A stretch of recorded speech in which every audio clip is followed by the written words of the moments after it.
Nanonood lang pero hindi tumaya. Yan ang pahayag ni Congressman Nicanor Briones ng AGA Party List na siyang nakunang nanonood ng online sabong sa gitna ng plenaryo. Live mula sa Batasang Pambansa, nangunguna sa balita si News 5 House Correspondent Marian Enriquez. Marian, ano ang sabi ni Congressman Briones?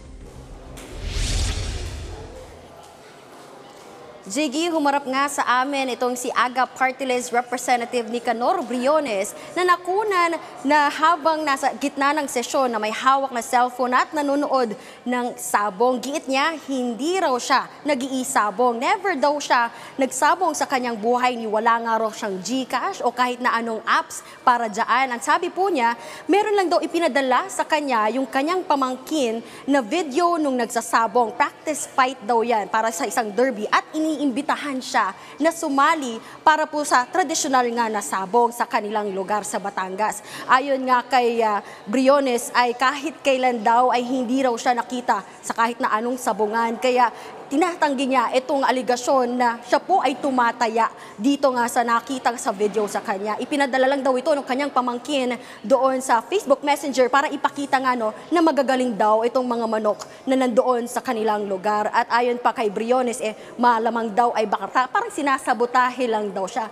Pero pinatawad na niya kung sino man daw yung nag-upload ng video na to kahit pa may violation ito sa Data Privacy Act, pinapatawad na rin daw niya ito at para wag na raw sana maulit. Humingi na rin siya ng paumanhin dahil nga nadadamay yung institusyon, itong kamera, dahil nga dito sa lumabas na viral video na ito na umano'y nagsasabong. Giit niya, malinis daw po ang kanyang konsensya. Pakinggan natin itong pahayag ni Briones. Dahil malinis ang konsensya ko, hindi naman ako nagsasabong. Ako hindi mo ako makikita sa kahit sa sabungan. Kaya nga ako fake news Hindi, gusto tayong imbitahin na lumaban sa isang derby. At Marian, may sinabi rin si Senator Erwin Tulfo tungkol sa mambabatas na ito. Ano raw nakikita niyang dapat gawin? Yes, Jiggy, ikinadismaya nga ni Senator Erwin Tulfo itong nag-viral video ng kongresista nga na nakitang nanonood ng sabong sa kanyang cellphone sa gitna pa ng sesyon. Ayon nga kay Erwin Tulfo, kung siya raw yung tatanungin, dapat na raw talaga napapanahon na magpasa ng panukalang batas para sa total ban o tuluyan pong ipagbawal itong online gambling sa bansa. Pakinggan natin itong kanyang pahayag.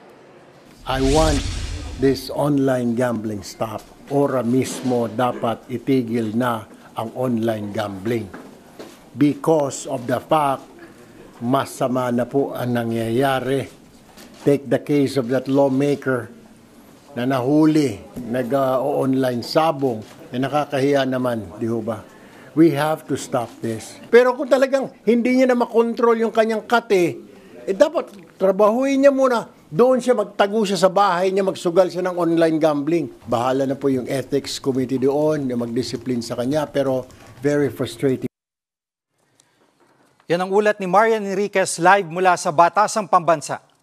Mga kapatid, Jig Manikad po, pagdating sa mahalagang balita sa loob at labas ng bansa, dapat una sa lahat, mag-follow at mag-subscribe na sa social media pages ng News 5.